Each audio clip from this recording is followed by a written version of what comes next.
Good morning, everyone. Virgo Triad here. It is March 22nd, 2018. I hope everyone is having a great morning so far. So today we're going to be talking about how to properly settle a debt. This is a debt that is an unsecured debt that we are talking about. We are not talking about car payments or anything that you have that is current debt, as a matter of fact. What we are talking about are collection accounts. So these are unsecured credit card or previous collection accounts that you might have from something like an old electric bill or something like that is showing on your credit report that's been there for at least 12 months. If you attempt to try to use what I'm going to provide to you on a current debt, you will not be happy with the results. This has to be used on an account that is currently in collections and has been there for at least 12 months. Okay, so I get this question a lot, like like I say here, a whole lot. Okay, how do I settle my credit card debt? Now, if you have credit card debt and you want to settle it or pay less than what is owed, I'm going to explain to you exactly how to do that. Once again, I'm going to preface this. I wrote the article assuming that you are behind on your credit card payments and they are in collections and have been there for at least 12 months. All right, first, you need to make sure that the debt is actually yours. You need to request a debt verification or validation letter. Now I'm going to go ahead and show you, and I'll have a link underneath this video of where you can pull this up. This is drafted by a law group. All you'll need to do is copy and paste it and fill in everything. You can either do it on the computer or you can copy and paste it, print it out, and you can do it in actual handwriting. All right, but this is the letter that you need to use in order to forward off to your creditor to ensure that your debt is actually yours and is validated. Okay, and as you can see, this was drafted by Oakview Law Group, and the contents of it is a debt verification letter. It will provide you with what you need to give to the creditor as information to pull up your account, and all of the information that they are going to need based on your rights through the Fair Credit Reporting Act. And it's just a one-page letter that you can go ahead and copy and paste, print it off, sign it, and mail it in certified mail. Make sure you mail this certified mail. Okay, now once you go to the link, I need you to go over here to Get PDF Version. The reason why is because if you don't put it in the PDF version, it's going to look just like this, and it's going to look really strange when it actually prints out. So go ahead and go to the Get PDF Version, download it, open it up, and you can go ahead and fill it in and then print it out, okay? So that is the debt verification letter. Okay, so the next thing that we're going to do is we are going to make sure that the debt is not past the statute of limitations and now considered what's called a zombie debt. According to Forbes, zombie debt is a debt that is years old, often past the statute of limitation for you and held legal, that you would be held legally responsible, meaning that it is way past the time period that they can actually collect on it. So do not agree to anything on the phone or otherwise until you get your debt verification validation letter back and you can actually confirm that the debt is not a zombie debt. You want to avoid accidentally reactivating the statute of limitations by agreeing to make any kind of a payment. I'm going to go ahead and show you how you can see whether or not the debt is past the statute of limitations and would be considered a zombie debt. Okay, so this website, which is also going to be linked directly underneath this video, gives you the state statute of limitations for credit card debt. All right, now this does apply to most debts, but particularly we're dealing with credit card debt here that is old. So I'm going to go ahead and preface that by saying that you can look at this the majority of the time and see just about any type of unsecured debt, okay? to see what the statute of limitations is, but this is particularly pertaining to credit cards, which is the reason why it says credit card debt up here. And as you see, your state, you're just going to go, let's say you're in the state of California. They have 4 years to collect. It gives you the actual procedure code that cites that. And of course, the source is the state law. And if you want to see the actual state law, you can click over here and it will show it to you. This is for every single state. And so therefore you can look up and see. Now, pay attention on your credit report to the date that it shows, because in the event that it shows a different date, that means that debt has been sold in the statute of limitations for one reason or another, be it whether they contacted you and you made a payment arrangement that you didn't complete or never started. That statute of limitations can start over again if you say the wrong thing to a debt collector when they're trying to collect it. So you need to pay special attention to that. But if you have a debt that is under what's considered a zombie debt, regulated by your state for the statute of limitations, and it has run over that, you do nothing with that debt. We're going to talk about zombie debts next. And zombie debts are ones that you do not have to pay unless you accidentally start the statute of limitations over again. Okay, so once you go to that site and you find your state's statute of limitations on the credit card debt, and again, it will be linked below this video for you to easily access it. If a creditor contacts you about a zombie debt, although you still owe the debt, they cannot legally collect it as long as you have proof and it's past the statute.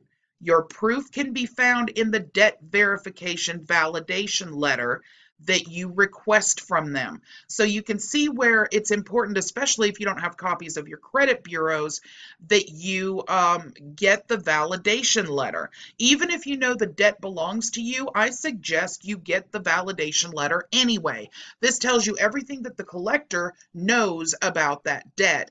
And there are other instances we're going to be going into where you may not actually have to pay anything on a debt, even one that is considered within the statute of limitations, if the proper information is not actually within that debt verification letter. So it's very important. Make sure that you send those off certified mail. Okay, now, third, try and reduce the balance of your debt as low as possible. The debt collector bought your debt from the original company you owed and probably paid pennies on the dollar to buy it. Because of this, debt collectors will often take less than you owe if you negotiate. Call toward the end of the month to take advantage of the quotas many collectors must make before a new month begins. Start low by offering to pay 30 cents or less of what you owe and negotiate your way to an amount that you and your collector can both agree upon. All right, guys, let me tell you this. I have never been in a situation, ever, that a collection agency would not take a settlement. Ever. Ever, ever, ever, ever.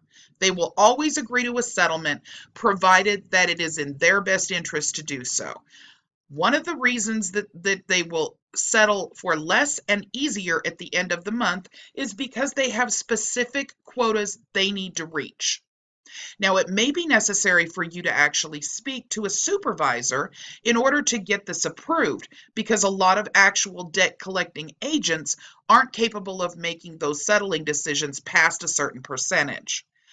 I would start based upon how old your debt is. Okay, so for example, let's say that you have a debt that is within a few months of being out of the statute of limitations. In that case, I would start at 10 cents on the dollar with a full fulfillment, meaning that if they accept the 10 cents on the dollar, you'll pay it in one lump sum. Now, as I go through the rest of this, you're going to see that if you cannot pay these in one lump sum, the less you're going to be able to offer and get anything accomplished.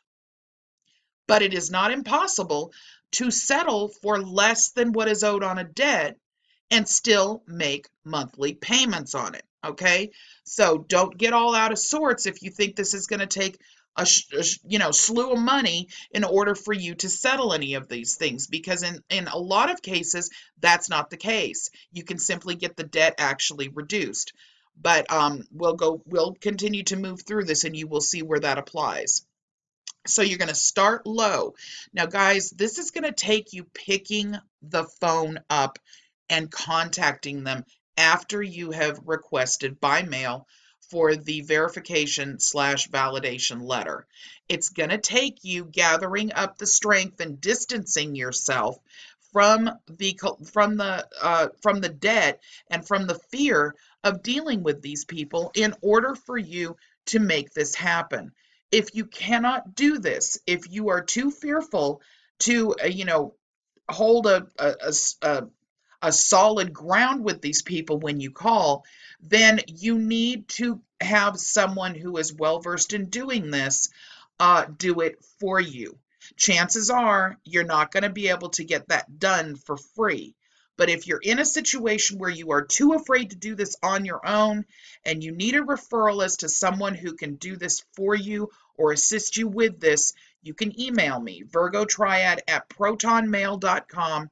There are people out there that do nothing but settle debts day in and day out. They're licensed, bonded, and insured to do it.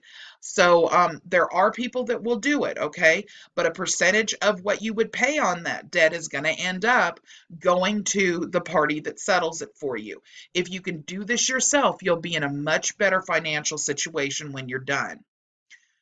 Okay, you need to make your offer attractive. If you're going to ask that they settle, for example, 70% off of what you owe, you should be able to pay that in one lump sum. Asking for a steep reduction of your debt as well as a payment plan is not likely to work in your favor. Now, the more that you need to work towards making a payment plan, the higher your percentage that you're going to pay would have to be.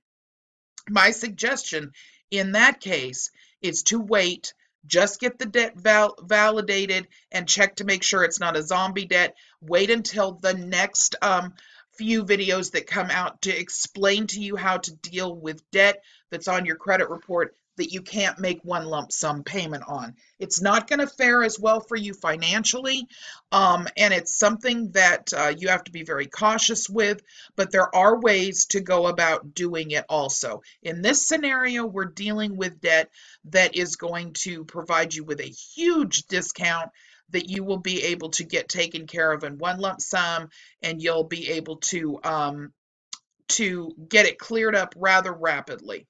Some of these cases, you're actually going to find, some of you will find, you're not going to have to pay much of anything at all. And in some cases, of course, with the validation letter, you may find that you don't have to pay anything at all. They have to present you with what the original date was that this went into collections. So in states where you have a lesser statute of limitations, you could be sitting really well and not even know it. All right. This is one of the things we need to get done before we get your credit score up there with the 700s, which is where y'all need to be in order to have lower interest rates and be able to purchase cars and houses for interest rates that are acceptable. Okay. All right.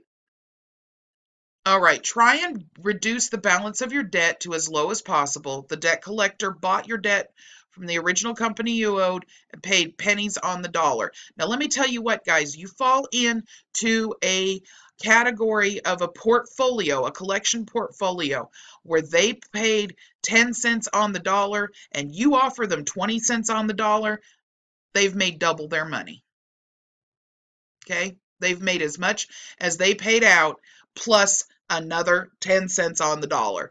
They're happy. So you've just got to pay attention to what your debt validation letter says. It's imperative that you make sure that you actually send that off via certified mail. Otherwise, I guarantee you 9 times out of 10, they're going to tell you they didn't receive it. So you've got to send it certified mail so you have proof. Plus, if they don't respond within their time frame, then we have another scenario of being able to get this off your credit report. So, okay, just listen to what I'm telling you.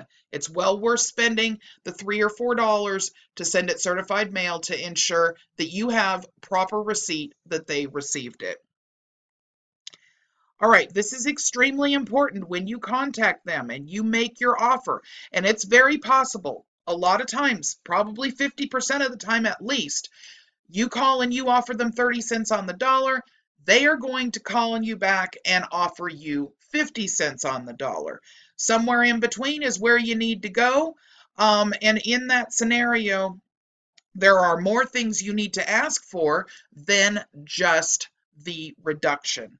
The first thing you need to ask for is that you do not allow them to agree to put in the agreement that they're going to put it on your credit report as settled. You do not want them putting it on your credit report as settled.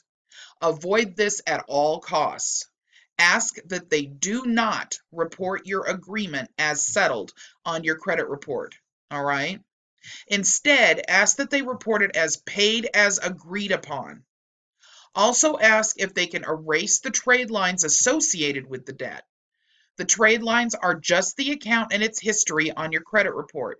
Trade lines can take up to 7 years to drop off. All right?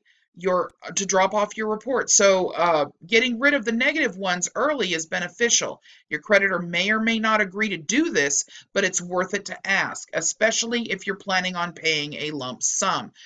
This is the point. When you look at your credit report and you are talking to a collector to settle a debt, you've got ABC Collection Agency that's collecting it. But prior to that, you had Aztec agency collecting it, and prior to that, it belonged to AT&T. So you've got 3 trade lines there, and we have to get rid of all of them. All right. So you're going to, number one, you're going to ask them to put it in writing that they will agree to put it on your credit report as paid as agreed upon. Number 2, you're going to ask them to get rid of the trade lines it's associated with off your credit report. The second one you may not be as successful with, and that's okay. We can go in and deal with that later. The first one, it's imperative that they agree to, because if they don't agree to put it on as paid as agreed upon, which in essence is actually a settlement, but instead they want to put settled, then there may not be a valid reason for you to even try to take care of this with that particular agent. We may need to go back in and talk to a supervisor, a manager, or somebody above them, because in that case, it's going to be a lot more difficult to remove it off of your credit report, and it's not going to be viewed as favorably as it would be if they put paid as agreed upon. Most creditors do not have an issue with this. It's a 50-50 percentage with regards to those that have a issue with removing the trade lines, though. So don't expect to get 100% of this all the time. It's just something you need to try.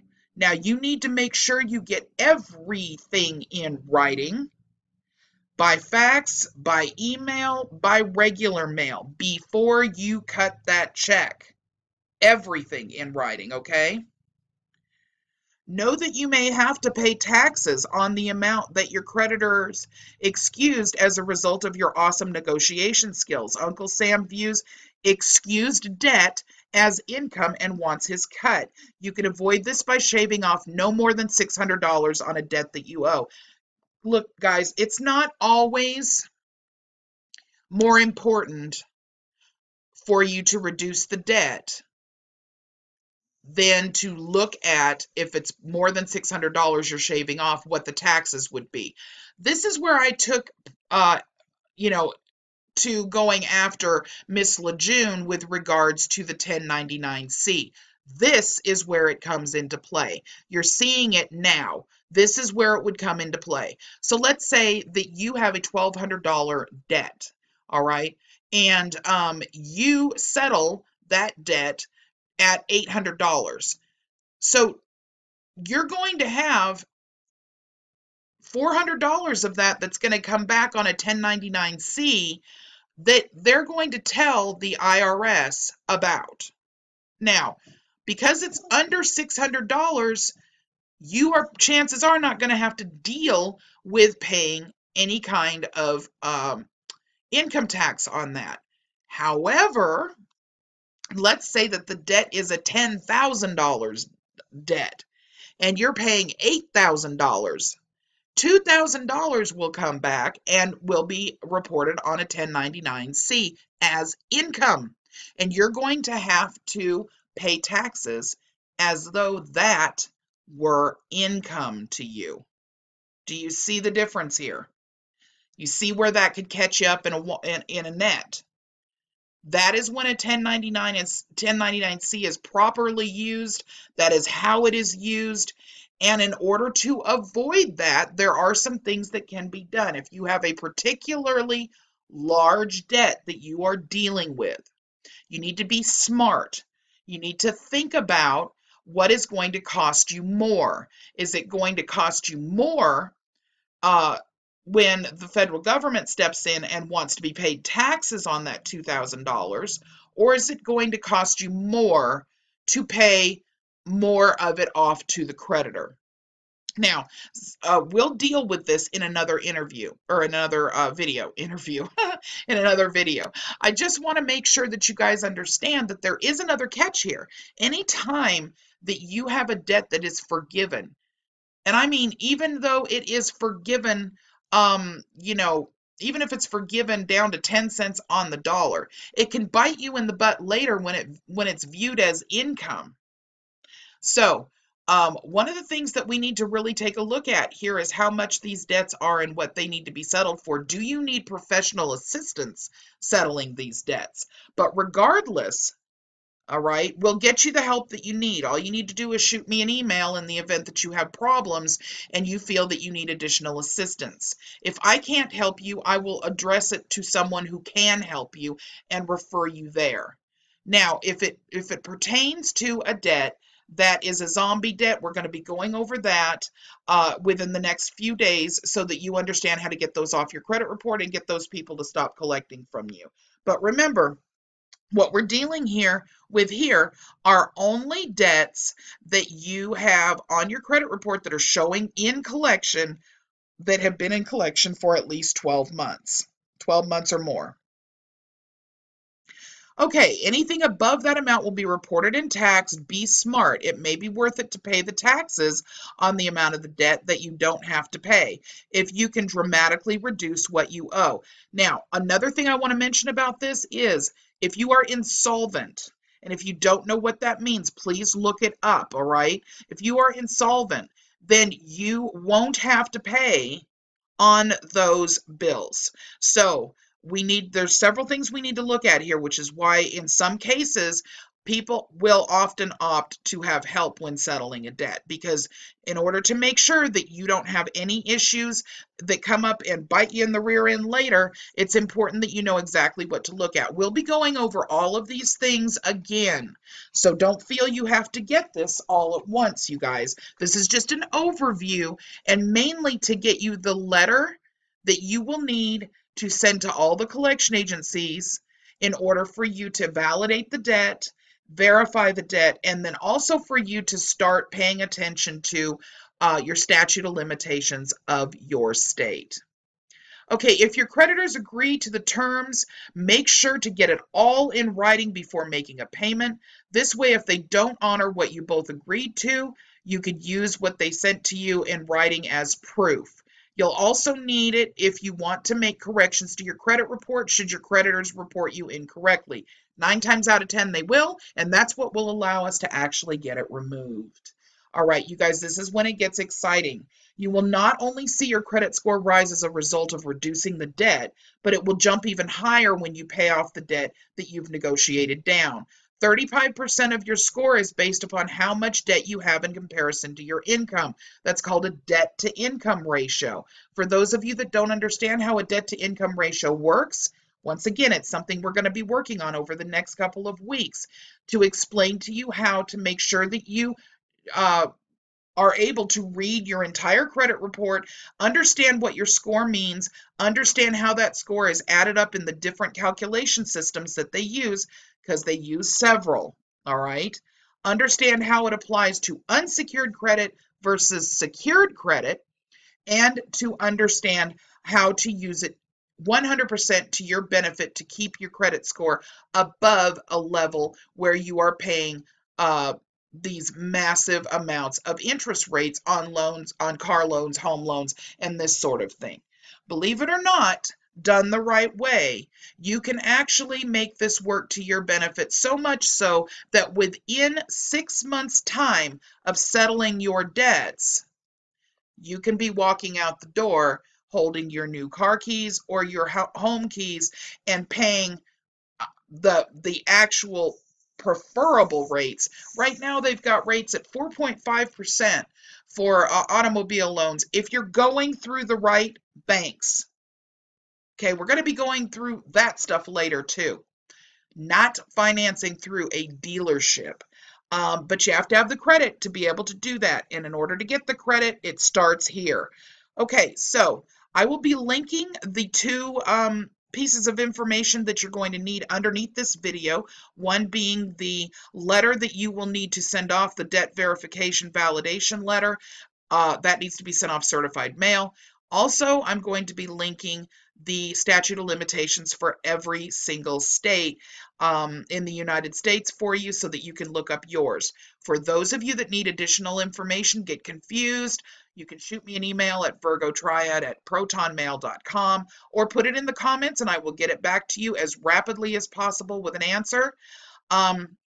Please, you guys, for those of you that are just really irritated about the whole TDA, the debunking that was done with regards to A for V and all of that, I know that you probably won't, but I'm going to ask nicely this time. Please keep that off of this video and on the appropriate video. For those of you that are trying to learn how to negotiate and settle your debts, you're more than welcome to place any question in the comments that you feel comfortable having others read, because it will be public. For those of you that need private conversation, again, email me at virgotriad@protonmail.com. All right, everyone, I hope this was helpful, and I will look forward to talking with you more with regards to zombie debts, what they are, how to find out about them, and what to do once you find out. All right, thanks, you guys. Have a great day. Bye-bye.